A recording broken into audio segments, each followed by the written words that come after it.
Welcome, Mike, to Economist Impact Sustainability Week. I'm very pleased to be joined by Mike Hyde, Chief Data Officer at Trainline. Mike, is this your first time at our Sustainability Week? It is actually, yeah. We were just saying earlier, I can't believe it's the ninth one. What have I been doing the last 8 years? But anyway, delighted to be here now, yeah. And so what made you come today? Why are you interested to come this year? Well, look, sustainability is really at the heart of what we do as Trainline. Our whole mission as Trainline is to try and encourage people to take greener travel choices. When people travel by train, they use less carbon than if they fly, that if they take the same journey by driving a petrol car. You save about 67% of the carbon, for every journey that you take, which is a huge number. And so it's really been a driving motivational force for us as an organization. The more people we can get to choose train as a mode of transport, whether it's in the UK or increasingly across Europe, where we're expanding at the moment, it can make a really big difference to our overall targets. So yeah, huge interest for us, highly motivating for us, and like a lot of it's exciting to talk to so many other companies here who are thinking about the same problem in different ways. And as you said, it's our 9th annual Sustainability Week. Next year's our 10-year anniversary. Right. So we're taking that moment to sort of reflect back and say, what change have we seen within sustainability over the past 10 years, and what do you think lies ahead for the next 10 years? Oh wow, yeah. I mean, I think it's really matured in the last 10 years. I think we're at an interesting point right now because I feel as if it's really gone on a big journey from a sort of specialist, more kind of scientific topic of interest maybe 10 years ago through to something which is really front and center increasingly in the consumer mindset. It's something that we think about a lot as a predominantly consumer customer organization. I think we're at this interesting point though where it feels as if motivation to change and to contribute to the solutions has rocketed up in the last 10 years to where we are now. But I still feel like a lot of individual people and also businesses are still trying to work out how do they play in this world. The problem is clear, but what should they do? And I feel we're at that point. So I'm hoping that in the next 10 years, that starts to become a lot clearer. So Mike, I know Trainline recently supported some research looking at, I think it found that you need to see a 30% increase in use of rail and trains by 2035 in order to meet the UK Climate Change Committee's net zero targets. Do you think that target's achievable? Can you maybe say a little bit about that research and about how you aim to achieve that? Yeah, exactly. If we're going to contribute to the overall UK net zero target, then that's right. We need to see quite a significant shift of people using trains over other forms of transport. So when you travel by train, you use 2/3 less carbon than if you fly, or if you drive with a petrol car to the same destination. So it's actually one of the biggest ways that people can contribute to their own personal carbon footprint reduction. One of the things we've done recently is set up this sort of almost brandless campaign that we did over the last year called I Came by Train, which you may have seen all around stations and billboards and things in the UK. But the idea is almost to promote pride in travelling by rail. So you've heard about the classic phrase of flight shaming that sometimes gets into conversation. We're trying to create the opposite, which is rail bragging. Being proud of coming by train because that's something which can be associated with actually having a really meaningful contribution, to your own carbon reduction. So we started this as I say, a deliberately brandless campaign, because what we wanted to do is create a sort of cross-sectoral movement, almost a campaigning movement behind this, and get other organizations and businesses to come and join us on that journey and really try and promote that as a very practical, very meaningful thing that we can do to contribute to our overall targets, but also I think quite an achievable one, actually. There's a lot of unused capacity in the rail system. There's a lot of desire for a motivation for change when you look at consumers. And we're really trying to put all those things together, and educate people that actually this is a very realistic way and a very easy way in a way that you can make a meaningful contribution to your own carbon reduction. It's really interesting. And can you say a little bit more then? So can you use the data are there certain demographic groups that you think are, you're targeting, right, in terms of being able to, you see the biggest opportunity in terms of boosting their uptake of rail? And what sort of role does data around personal carbon footprint, does that play a role? Yeah, I mean, data in a way is the ultimate renewable source, right? Because you can reuse it in so many different ways.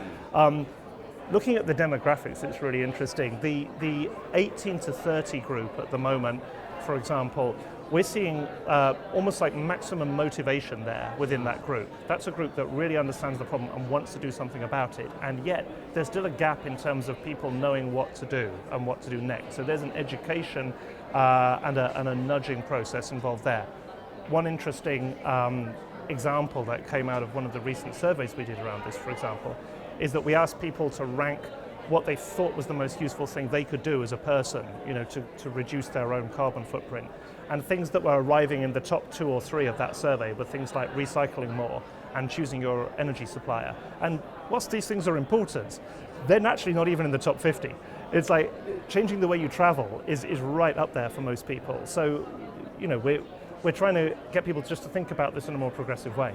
Like if you switch one journey a year, if everyone switched one journey a year from driving to train or flying to train, it would make a humongous difference, much larger than actually what you get from some of the other things on the list. So there's that kind of, so that age group, we're really focused on that as an approach. Slightly higher age group, like 30 to 40, there's motivation to get involved there, but that's also a group which is sometimes a little bit more frustrated with some of the challenges that we've seen in the rail system in the UK over the last year. I guess that it's understandable. There's been a bunch of challenges around industrial action, the system recovering from pandemic over the last 3 years and so on. So yeah, there's kind of hearts and minds to be won over there. But when we step right back and look at the whole thing, this still seems like a fundamentally solvable problem to us. If you look at the entire UK rail network, only 40% of the seats are actually occupied. Now, I know what you're going to say. I was on my commute this morning and I was standing up. So of course, but that's really the point. And I think this is where data can already start to play more of a role. It's like, yes, of course, there are spikes in demand of the service at certain times of day. But overall, there's still a large amount of unused capacity. And I think there's things we can do with data to almost flip the problem around. Like if your objective is to try and get more journeys onto rail, then how can you use data and insights and machine learning algorithms to almost make the service more attractive and bring people in at those times of low capacity? We should almost be asking the question to ourselves, like, how full do we want our trains? And how full would they need to be in total to get us towards our climate change goals? Do you think price is a barrier for some demographics, or is that one of the barriers to greater train travel? Yes, it is. We know that price is a thing that's top of mind for a lot of people when they're considering buying train or not. One of our missions on Trainline is really to try and find you the best possible value that you can, for where you need to get to on the day. We don't set the overall or control the overall prices on the network. That's set at a government level. But what we can do is we use a lot of our data science and machine learning in the product to try and find you smart ways of getting a cheaper ticket. So on average, we save people about 35% versus buying on the day from a ticket machine through some combination of our split save algorithm, rail cards, buying in advance, all these sorts of things. So there are ways to save money around the system, yeah. There's been such a focus on what companies need to do, right, to become more sustainable.